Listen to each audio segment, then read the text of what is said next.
इसको देखो हरे वाले को, ये भी सिमिलर होंगे जी हाँ, डमरू बन रहा है, पैरेलल लाइंस के बीच में क्रॉस बन रहा है, डेफिनेटली सिमिलर होंगी। तो ऊपर वाली ट्रायंगल की साइड 3 है और नीचे वाली ट्रायंगल की साइड 2 है। अगर इसकी साइड 3 होगी तो इसकी साइड 2 होगी, ऐसे ही अगर ये 3 होगी तो ये 2 होगी सिमिलरिटी से, ठीक है। अगर ये 3 हुआ तो ये 2 हो जाएगा। अब आप ट्रायंगल GHI का एरिया निकाल सकते हो क्या GEF के एरिया के कंपैरिजन में? इजीली निकाल सकते हैं। अगर इस एंगल को मैं थीटा मानूं तो वो half a b sine theta वाले फॉर्मूले से हम कंपेयर करते थे ना कि इस ट्रायंगल की साइड 3, इस ट्रायंगल की साइड 3, तो 3 इंटू 3, पूरी बड़ी ट्रायंगल की ये वाली साइड कितनी है, 3 और 4 7, और पूरी ट्रायंगल की ये वाली बड़ी साइड क्या है, 3 और 2 5। ऐसे ही हम कंपेयर करते थे। तो छोटी वाली ट्रायंगल का एरिया और पूरी बड़ी ट्रायंगल के एरिया का रेशियो आ जाएगा। तो ये जो छोटी वाली ट्रायंगल है, ये पूरी ट्रायंगल के कंपैरिजन में इसका एरिया इतना है, और जो पूरी ट्रायंगल का एरिया था वो पहले ही रेक्टेंगल से 1/6 था। तो छोटी वाली ट्रायंगल के एरिया को अगर मैं रेक्टेंगल से कंपेयर करूंगा तो कैसे करूंगा कि रेक्टेंगल के एरिया का जो 1/6 था उसका भी अगर ये फ्रैक्शन निकालेंगे तो इसका एरिया आएगा, ठीक है। रेक्टेंगल के कंपैरिजन में ये है एरिया, यहाँ वाला एरिया ऐसे पता चलेगा, और पूरी रेक्टेंगल का एरिया है जी 70। तो बस इसको सोल्व कर लो, आंसर आ जाएगा, ठीक है। तो करें, 7 5 35, 3 एकम 3, 3 दूनी 6, 7 5 35 दूनी 70, 70 से 70 गए, आंसर आ गया जी 3, दैट इज ऑप्शन बी, ठीक है। सिंपल सी बात है। सिंपल तो नहीं है कर, ये मेरी आदत हो गई है सिंपल सी बात करनी, सिंपल तो नहीं है, ठीक है, दिमाग लगेगा इसमें खुद करने में आपको। ये बताइए भाई, in the given figure O is the centre of the circle, O circle का सेंटर है, एंड O के बारे में बोल रहे हैं, and equidistant from B and D, फिर ABCD से रेक्टेंगल। O जो है वो B और D इन दोनों पॉइंट से इक्वल डिस्टेंस पर है। ऐसा एग्जामिनर ने क्यों बताया है? ऐसा एग्जामिनर ने इसलिए बताया है कि भैया सिमेट्री मेंटेन्ड है। देखो किसी भी सर्कल के अंदर ट्रायंगल ऐसे भी बनाई जा सकती है जो बिल्कुल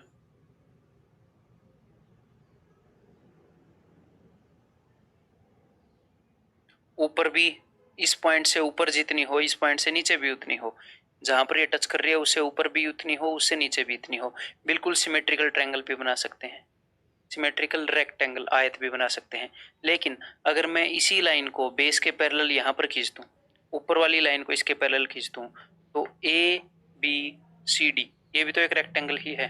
जी हाँ, रेक्टेंगल तो है ABCD, लेकिन ये सिमेट्रिकल है? जी नहीं, बिल्कुल नहीं है। सेंटर के ऊपर ज्यादा है, सेंटर के नीचे कम है। तो अब क्या होएगा, अब ये जो B पॉइंट है ये D पॉइंट से ज्यादा दूर हो जाएगा। D पॉइंट जो है इसके पास आ गया, इसके थोड़ा पास आ गया। तो अगर एग्जामिनर ने बोला है कि भैया एक रेक्टेंगल है एक सर्कल के बाहर, और ये जो ऑपोजिट डायगोनल्स हैं ये बराबर डिस्टेंस पर हैं, यानी कि रेक्टेंगल पूरी तरह से सिमेट्रिकल है। बिल्कुल सेंटर के ऊपर जितनी है उतनी ही नीचे है, सेंटर के उधर जितनी है ऑफ कोर्स उतनी ही इधर होगी। ये तो फॉर श्योर है, क्योंकि यहाँ से यहाँ तक रेडियस है, यहाँ से यहाँ तक रेडियस। वो तो अगर ये छोटी भी होगी तो भी सेंटर से उधर जितनी है उतनी इधर होगी। इधर भी ये रेडियस है सर्कल का, इधर भी। हाँ, ऊपर नीचे कम ज्यादा हो जाती है, हो सकती है, लेकिन ये उसने बैलेंस कर दिया एग्जामिनर ने कि ये जितना दूर होगा ये भी उतना ही दूर होगा, ठीक है। ये कंप्लीटली सिमेट्रिकल है। तो कंप्लीटली सिमेट्रिकल है उससे हमें क्या पता चलता है कि इसका जो डायगोनल है वो सेंटर से पास होएगा। रेक्टेंगल के जो डायगोनल है ये अपने आपके एग्जाम में नहीं आएगा इक्वेशन में, सीधी सीधी बता रहा हूँ, जहां तक मेरी अंडरस्टैंडिंग है ये नहीं आएगा। फिर मैं आपको क्यों करवा रहा हूँ, बिकॉज इससे अंडरस्टैंडिंग बढ़ेगी। ऐसे कुछ क्वेश्चन उठाए हैं, ये करने से एग्जाम में हेल्प मिलेगी, डेफिनेटली मिलेगी, 1% भी ऐसा नहीं है कि नहीं मिलेगी। तो टेंशन मत लो, टाइम आपका वेस्ट नहीं करवाएगा बुद्धेश, कभी भी वेस्ट नहीं करवाएगा आपका टाइम वेस्ट। भाई अपनी जिंदगी इसके अंदर हम इन्वेस्ट कर रहे हैं पढ़ाने के अंदर, तो ऐसा मैं कोई काम क्यों करूंगा अपनी जिंदगी को खराब करूं, ऐसी सोच ही नहीं है, ठीक है। हाँ तो देखो, तो इस रेक्टेंगल के जो डायगोनल है वो यहां से पास होंगे, इसके अंदर सिमेट्री मेंटेन्ड है। अब देखो यहां पर उसने क्या बोला है, AC इजिकल टू 8। AC क्या है, इसका डायगोनल है, और रेक्टेंगल के दोनों डायगोनल की लंबाई जो है वो बराबर होती है। जी हाँ बिल्कुल, तो ये वाला डायगोनल भी 8 है, ये वाला डायगोनल भी 8 है, और इसका एरिया भी उसने बता दिया 16 सेंटीमीटर स्क्वायर। तो किसी भी क्वाड्रिलेटरल का एरिया निकालने का फॉर्मूला उसके डायगोनल से रिलेटेड क्या होता है, चाहे दुनिया की कोई भी क्वाड्रिलेटरल लो, उसका एरिया ऐसे निकल सकता है half d1 d2 sine theta, आपको पता है। और रेक्टेंगल के दोनों डायगोनल इक्वल होते हैं, तो इसका एरिया ऐसे निकल सकता है हाफ d² साइन थीटा, हमने डिस्कस किया था थ्योरी के अंदर, ठीक है। और d की वैल्यू बता रखी है भाई साहब ने, d की वैल्यू क्या है, पूरे डायगोनल की लंबाई 8 उसने बता रखी है, तो हाफ इंटू 8 का स्क्वायर 64 इंटू साइन थीटा, और एरिया भी उसने बता रखा है कितना है 16, ठीक है। तो 2 से ये कितने पर कटेगा, 32 पर, 32 नीचे जाएगा तो 16/32 यानी कि 1/2, तो साइन थीटा इक्वल टू 1/2। इसका मतलब थीटा की वैल्यू क्या है, 30 डिग्री। इसका मतलब दोनों डायगोनल के बीच में यहाँ पर एंगल क्या है, 30 डिग्री। ये वाला एंगल अगर 30 डिग्री है तो सामने वाला एंगल कितना होगा, ये आपने बताना है। अब ये क्वेश्चन बिल्कुल ऐसा हो गया जैसे अपने एग्जाम के अंदर क्वेश्चन आए हुए हैं, एक नहीं बहुत बार क्वेश्चन आए हुए हैं। अब इसको सोल्व करो। अगर ये एंगल 30 डिग्री है तो वो एंगल बताओ। जहां पर ई एफ एक टेंजेंट है, ई जी एक टेंजेंट है, बी सी एक टेंजेंट है। कोशिश करो। तब तक मैं पानी की बोतल लाया हूं, मैं तब तक पानी पीता हूं। ठीक है, मैं चाहता हूं आप वीडियो को पॉज ना करें, आप खुद सोचें। मैं आपको हिंट दे देता हूं, और वो हिंट पूरी बड़ी ही हो जाएगी कि भैया एक पॉइंट से अगर टेंजेंट खींचते हैं तो टेंजेंट्स क्या हो जाते हैं, इक्वल होते हैं बिल्कुल। और सेंटर से अगर आप ऐसे ऐसे ऐसे ज्वाइन कर देते हो तो जो ऊपर वाली रेक्टेंगल है और नीचे वाली रेक्टेंगल है दोनों कॉन्ग्रुएंट होती है। रेक्टेंगल बोल गया मैं, ट्रायंगल रेक्टेंगल, जुबान फिसल रही है। तो ये वाली ट्रायंगल और ये वाली ट्रायंगल दोनों कॉन्ग्रुएंट होती हैं। तो मैं पानी पीता हूँ, करो।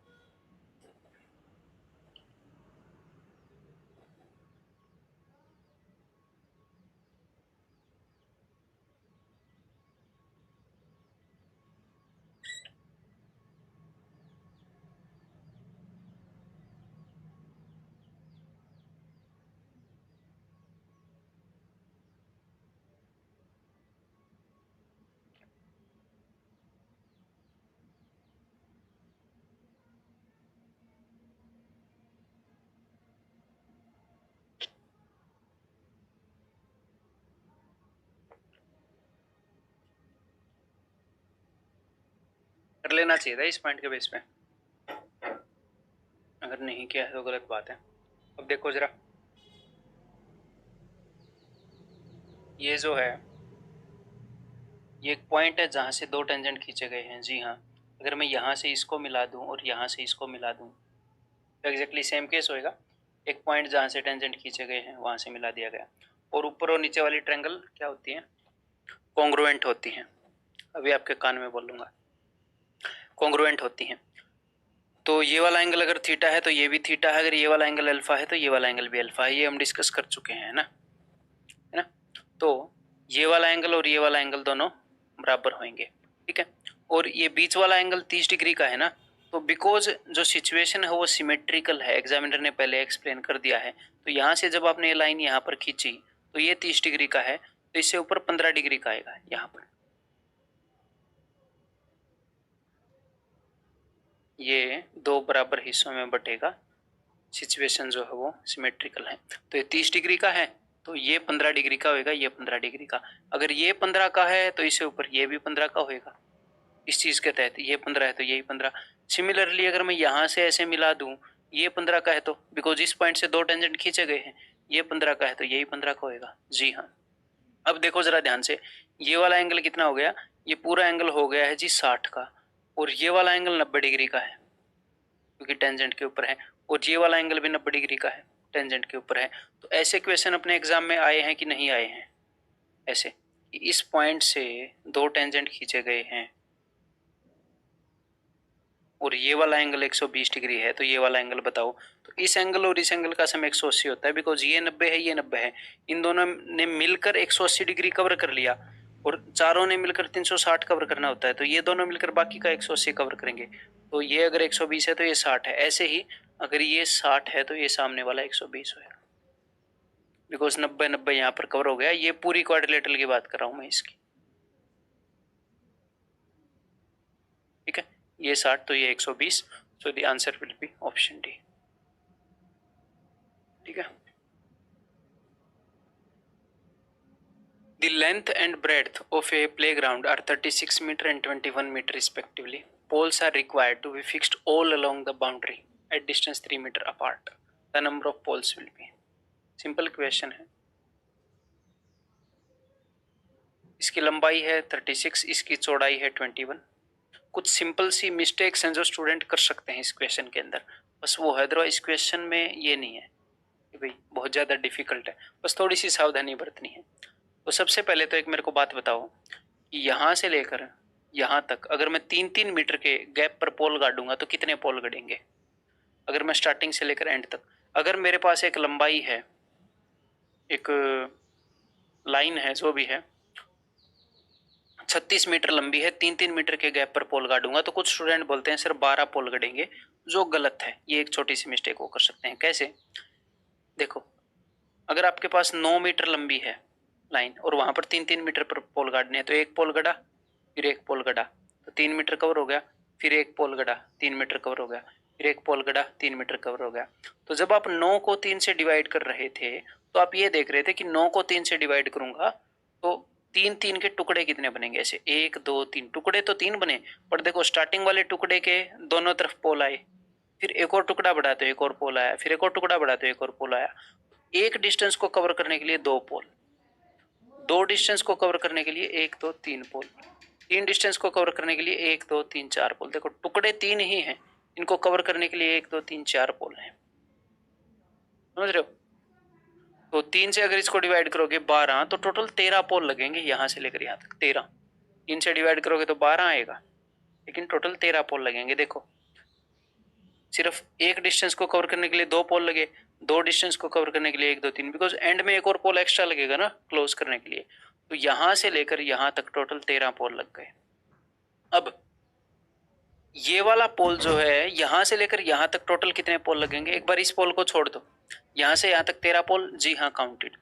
हाँ, अब इस पोल को एक बार भूल जाओ, मेरे को सिर्फ इतना बताओ कि ए से लेकर डी तक कितने पोल लगेंगे। तो 3 से आप इसको डिवाइड करोगे, 3 7 21 और एक एक्स्ट्रा पोल लगता है तो आप बोलोगे 8, लेकिन ये वाला पोल ऑलरेडी काउंट हो चुका है। यहाँ से यहाँ तक हमने जब किया था तो ये ऑलरेडी काउंट हो चुका है। अब मैं सिर्फ 7 पोल काउंट करूंगा। इस पूरी लाइन के ऊपर लगेंगे 8, लेकिन इस कोने वाले पोल को ऐसे 2 बार थोड़ी काउंट कर लोगे, एक बार काउंट हो चुका है। अब जब मैंने ये 7 पोल काउंट किए तो ये वाला पोल मैंने काउंट कर लिया। अब यहाँ पर कितने पोल लगेंगे? यहाँ पर हो जाएंगे 12, क्योंकि ये पोल मैंने काउंट कर लिया। अगर इसको और इसको, इन दोनों पोल्स को हम लेते तो टोटल 13 पोल हो जाते, लेकिन अब सिर्फ और सिर्फ 12। अब मैंने इस पोल को काउंट कर लिया तो ये पोल भी काउंट हो गया, ये पोल भी काउंट हो गया। वैसे इसके ऊपर टोटल कितने पोल लगने चाहिए थे? टोटल 3 7 21 8 पोल लगने चाहिए थे, लेकिन एंड वाले दोनों काउंट हो गए, 8 में से 2 गए 6, तो ये इसका आंसर हो जाएगा। 13 और 7 20, 12 और 6 18, 20 और 18 38 ऑप्शन भी है। ठीक है, इसका मैं फॉर्मूला ही बनाकर आपको दे सकता हूँ कि ये लो फॉर्मूला, बट इसमें फॉर्मूला क्या बनाना, समझ रहे हो? फॉर्मूला क्या बनाना है, इसको एक्सप्लोर थोड़ा और कर लेंगे, ऐसी कोई बात नहीं है। देखो थोड़ा और एक्सप्लोर कर लेते हैं। अपने पास ये रेक्टेंगल है ए बी सी डी, तो मैंने किया क्या, मैंने बी सी को ऐसे खोल दिया, बी सी, इस सी को ऐसे गिरा दिया टक। ठीक है, मैंने यहां से खोला, यहां से काट कर, याद रखिएगा, सी को ऐसे गिरा दिया टक। और इस डी ए, इसको भी मैंने ऐसे गिरा दिया, इनको भी मैंने ऐसे गिरा दिया। मैं सीधी लाइन बनाने की कोशिश कर रहा हूँ, रेक्टेंगल को ऐसे खोल रहा हूँ, काट के इसको ऐसे गिरा दिया और इसको भी ऐसे खोल रहा हूँ। डी यहाँ पर आएगा, सी यहाँ पर आएगा। तो इसके पूरे पेरीमीटर पर मैं पोल लगाऊं या फिर इसको काट के खोल दूं और अब इसके ऊपर पोल लगाऊं, बात तो कुछ अलग है नहीं। तो आपके सामने टोटल कितना पेरीमीटर बन जाएगा? ये टोटल पेरीमीटर बताओ कितना लंबा बन जाएगा? 36 और 21 कितना हो जाएगा? 57। 57 का डबल 114, 57 इंटू 2 कर लो। ठीक है, 57 इंटू 2। अब इसको आप 3 से डिवाइड कर दो, बिकॉज 3-3 मीटर पर पोल लगेंगे। अगर सी से लेकर इस सी तक अगर आपने पोल लगाने हैं, ये पूरा 114 है, उसको 3 से डिवाइड करूंगा, 3 से 19, 19 दूनी 38 पोल लगने चाहिए। ठीक है, 19 दूनी 38, लेकिन मैंने क्या बोला था, एक एक्स्ट्रा पोल लगेगा, 38 पोल नहीं लगेंगे भैया, एक एक्स्ट्रा पोल लगेगा। तो टोटल पोल 39 लगने चाहिए। यहाँ पर टोटल कितने पोल लगने चाहिए? 39। हाँ, अब आप बोलोगे सर आपने आंसर तो 38 निकाला है, लेकिन सुनो अभी रुको, स्टार्टिंग वाला पोल भी मैंने काउंट कर लिया, ये वाला पोल भी मैंने काउंट कर लिया। जब आप रेक्टेंगल को बंद करोगे तो ये वाला पोल और ये वाला पोल तो एक ही है ना, तो हमें इन दोनों की जगह एक ही पोल काउंट करना है, एक्चुअल में एक ही पोल काउंट करना है, वो अलग अलग नहीं ले सकते। तो 39 में से फिर एक घटाओगे 38, तो आंसर इस ऑप्शन बी 38। तो आप क्या कर सकते हो, जब भी ऐसा क्वेश्चन आए किसी रेक्टेंगल पर, किसी पेंटागोन पर, किसी भी पॉलीगन, किसी भी बंद फिगर के ऊपर, तो उसको खोलो और उसके ऊपर जितना भी बनेगा, मतलब 3-3 मीटर पर लगाने तो 3, और वैसे खोलना क्यों है, इसका पेरीमीटर निकालो, 3-3 मीटर पर निकालें, 3 से भाग करके आंसर, दैट्स इट। इसके पेरीमीटर को 3 से भाग के आंसर आ गया था ना, बस खोलना ही नहीं है।